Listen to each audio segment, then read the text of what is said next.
I don't think that we're going to get another full-fledged musical like Ratatouille, but I think that we're likely to get more stuff like it in terms of, people are going to keep trying things. There's obviously plenty of musical theater content there, and I think that the way it's spread and the kinds of people that are trying to make the kinds of stuff they're going to make, we're going to get some more cool stuff, and I think that's cool.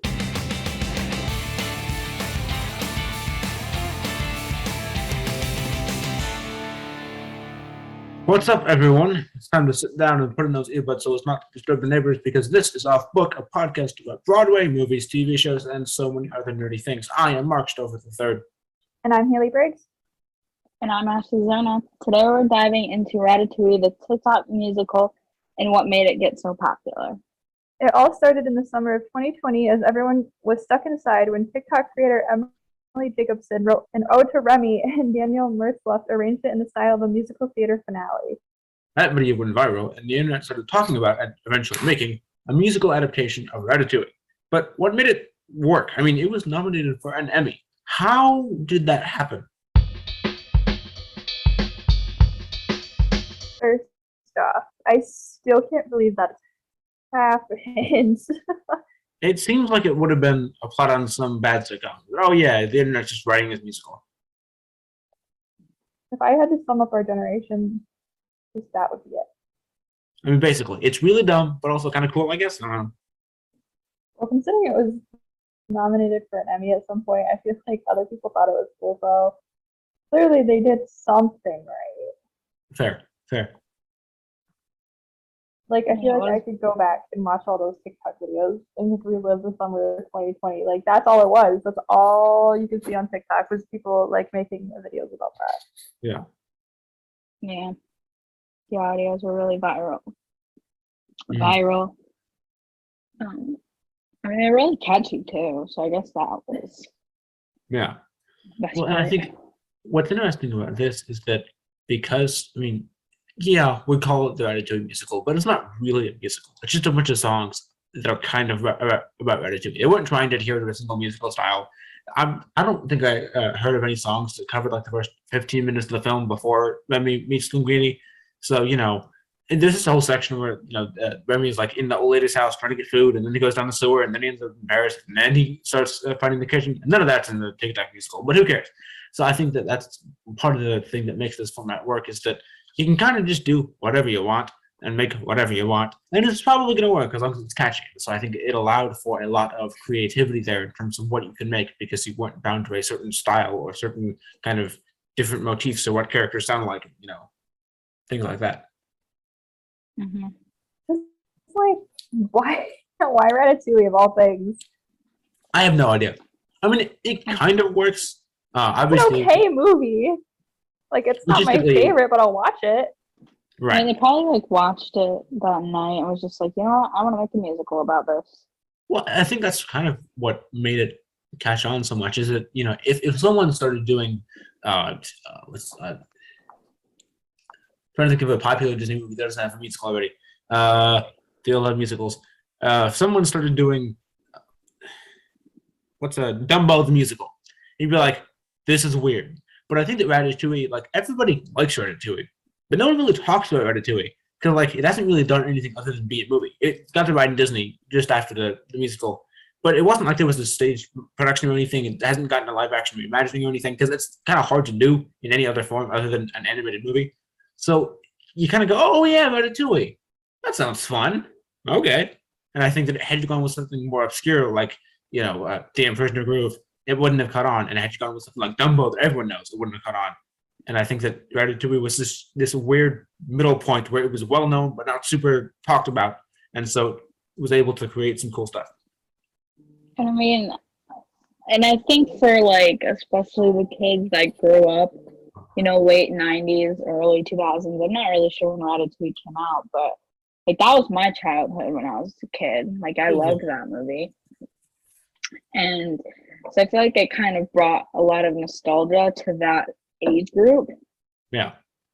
And I think that that's what kind of drew people to the musical, Mm-hmm. And it should be mentioned that this wasn't just a bunch of songs. I mean, people created songs, but they also made costumes and full, like, animated set designs and the logos and the costumes and the choreo, and they made this full musical basically. The only thing I mean, I didn't see.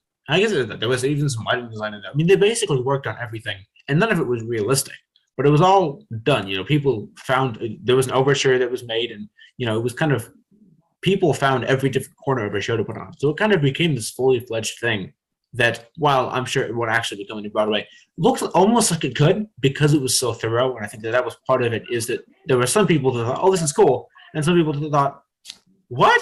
How? It's so thorough that you have to go check it out, because how can you not look at something that's this in depth? What? Mm-hmm. To be fair, I was one of the second. I was in the second group. I was like, there's no way that somebody actually did this. And I didn't actually watch the musical. I kind of regret not watching it, but I didn't. But just like watching the process, I was just like, this can't actually be real. Like, I know we're in a global pandemic and everything seems possible, but this isn't real. Right. I mean, that's what I was like to begin with. I was like, because I don't have TikTok or anything, so it was they're writing a what, and okay, but sure. And then I started listening to it, and I kind of became an automatic fan of it. Like, oh, this is actually like, I would put a lot of these songs on my Spotify playlist. This is really good, low key.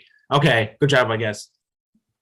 Yeah, and I think it was definitely because like colleges weren't like in person, and so like kids couldn't, like these theater arts like students couldn't go to the theater and like perform. So I think that they kind of used this as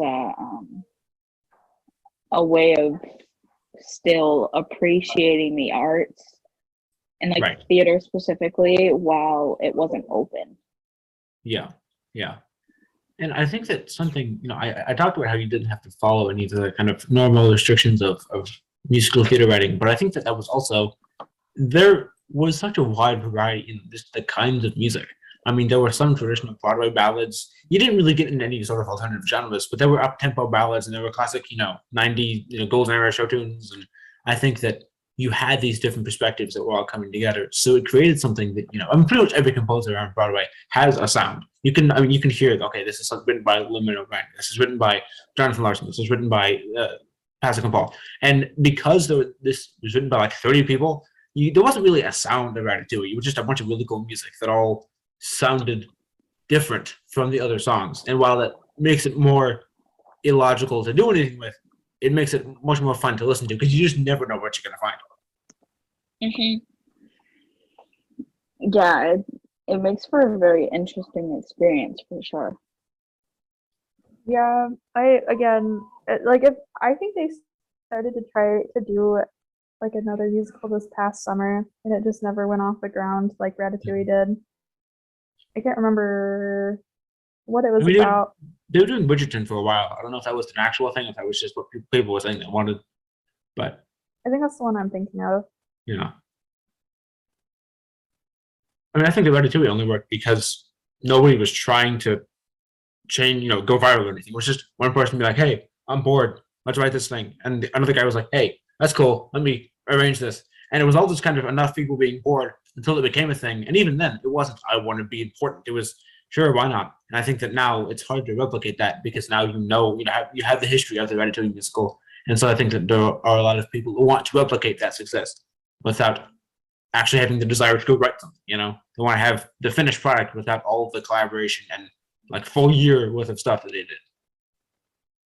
I was gonna say, I think it's part of like we were all stuck inside too, so we wanted something entertaining, because obviously shows weren't really coming out, movies weren't really coming out at that point, because it was like maybe like 5 months into the pandemic at that point.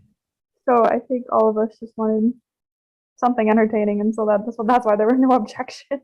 Right.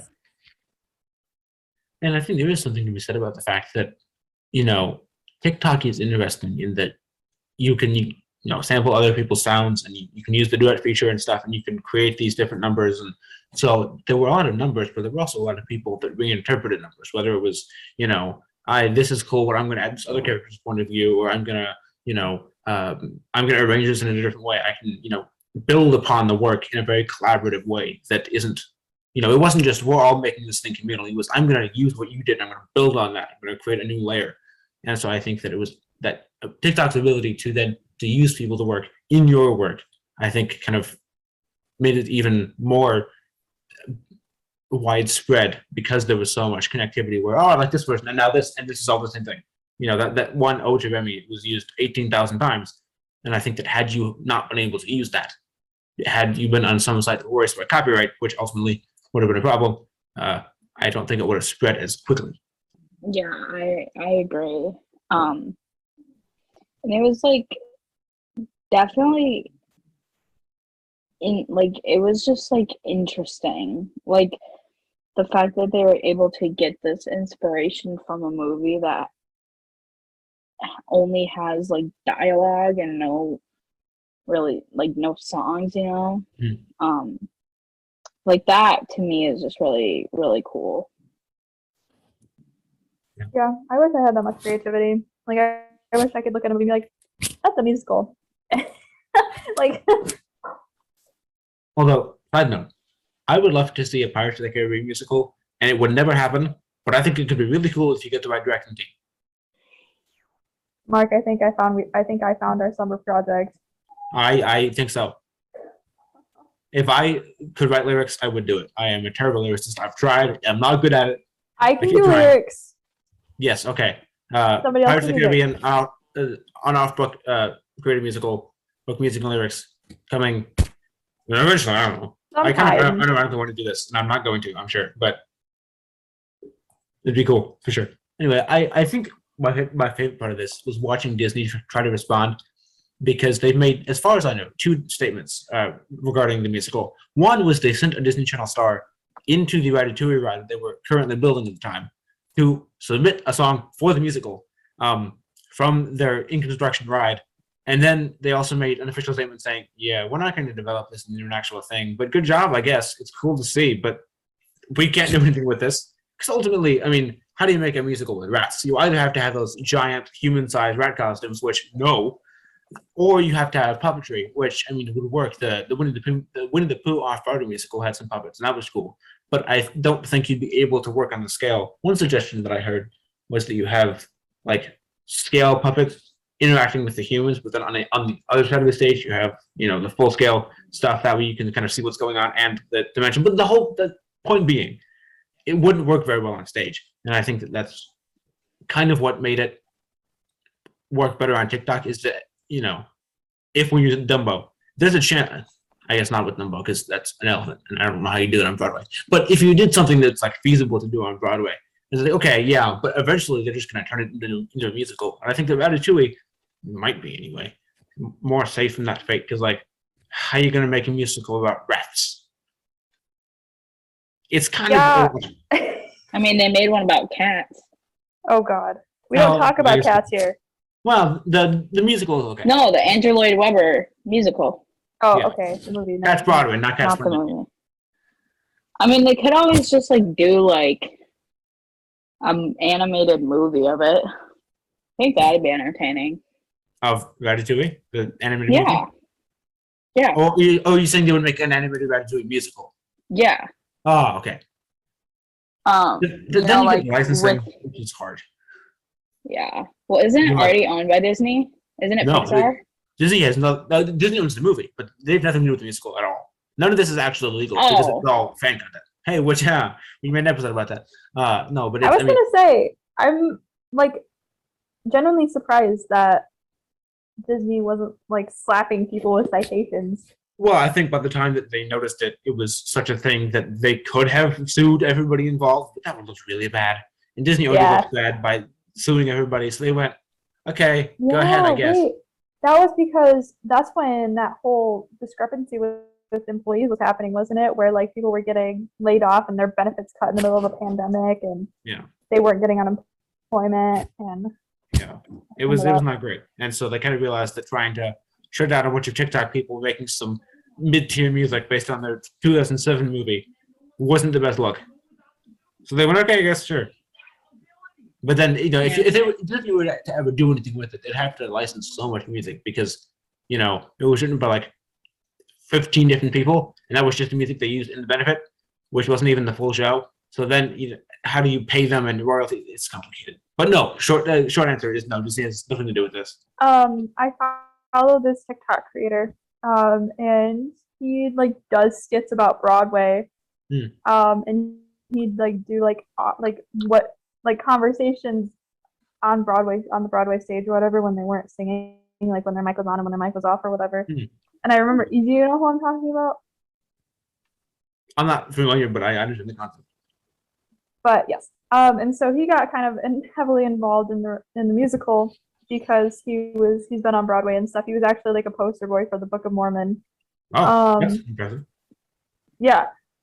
And so I just remember him just like doing all these like choreography things for it. And it was just the funniest thing. Like it was so fun to see people have fun with the choreography and like different scenes and all the songs and everything. Right. Now it's time for a word from our sponsor. Today's episode is brought to you by The Lone Ranger, the TikTok musical. It's not a real thing yet, but I'm hoping that the creative minds behind the Ratatouille musical can find the potential in this too.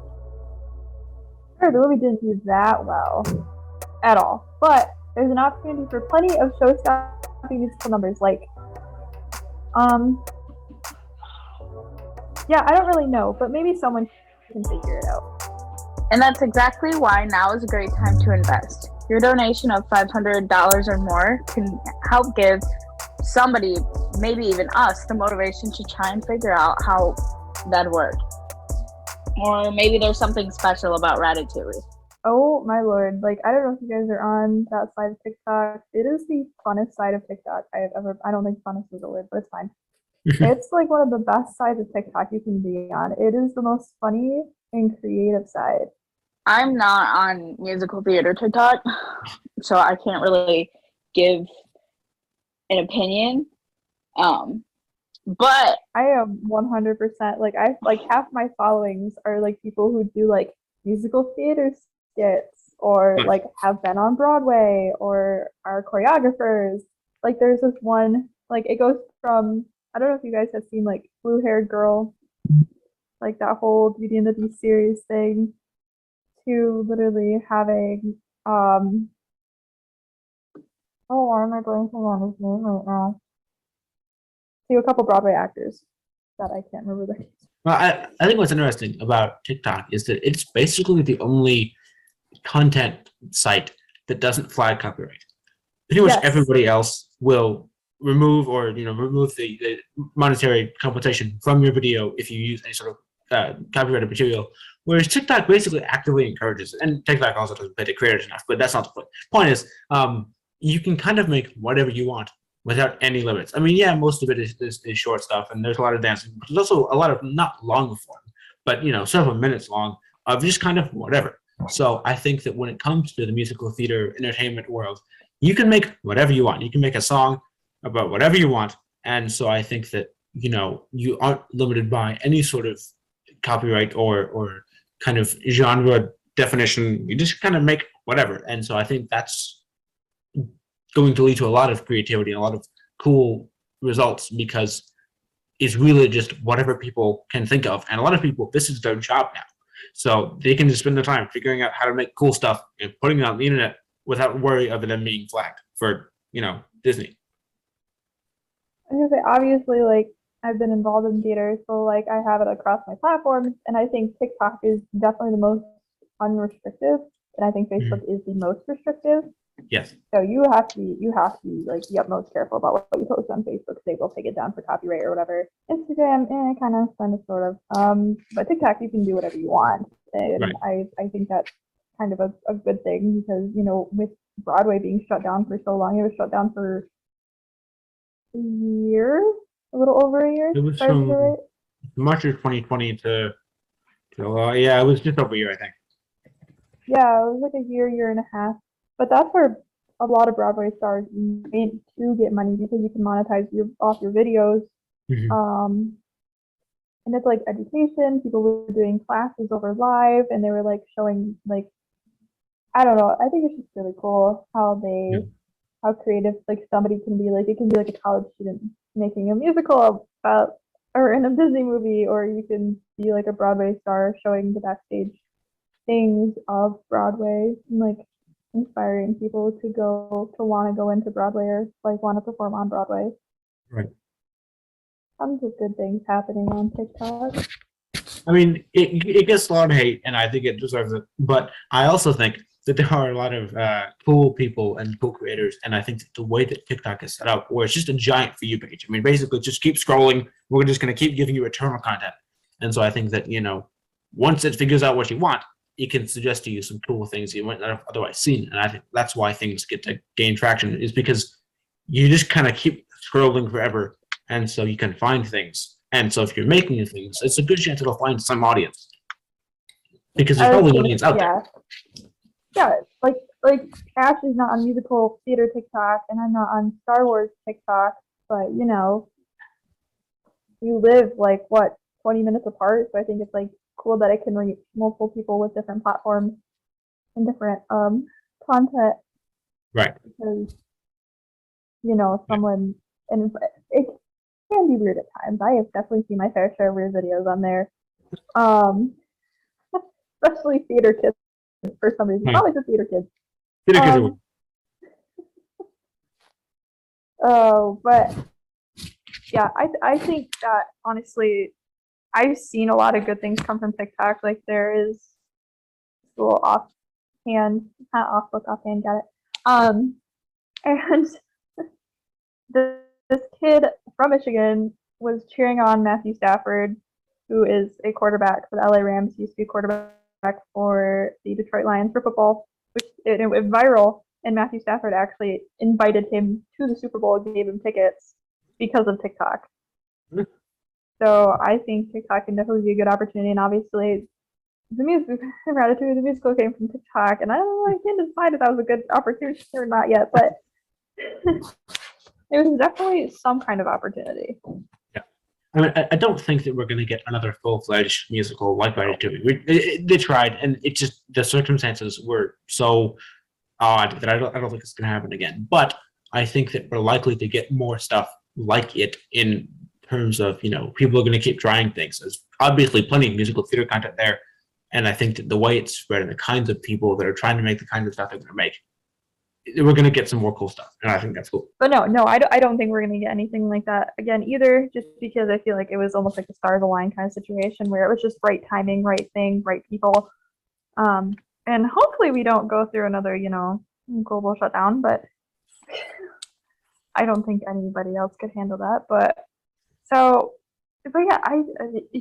thinking about it, I think it was a good opportunity. It gave people something to put their creative outputs into, and it gave people something to laugh at in a really weird time. And I don't know, I think it was weird, but it was good, and I kind of regret not watching it, and I want to see if I can find it somewhere just so I can see it. I'm sure it exists somewhere. On YouTube. Yeah. And with that, we've reached the end of the podcast of, I don't know, someone's dreams. That's a reference to one of the songs from the Ratatouille musical. Oh, the Ratatouille, the Rat of all our dreams. This is the podcast of all our dreams. Next week, we'll be talking all about Broadway scores and how to make a unique sound for your show. Special thanks to James Corden for not being in the Ratatouille musical. We'll see the rest of you next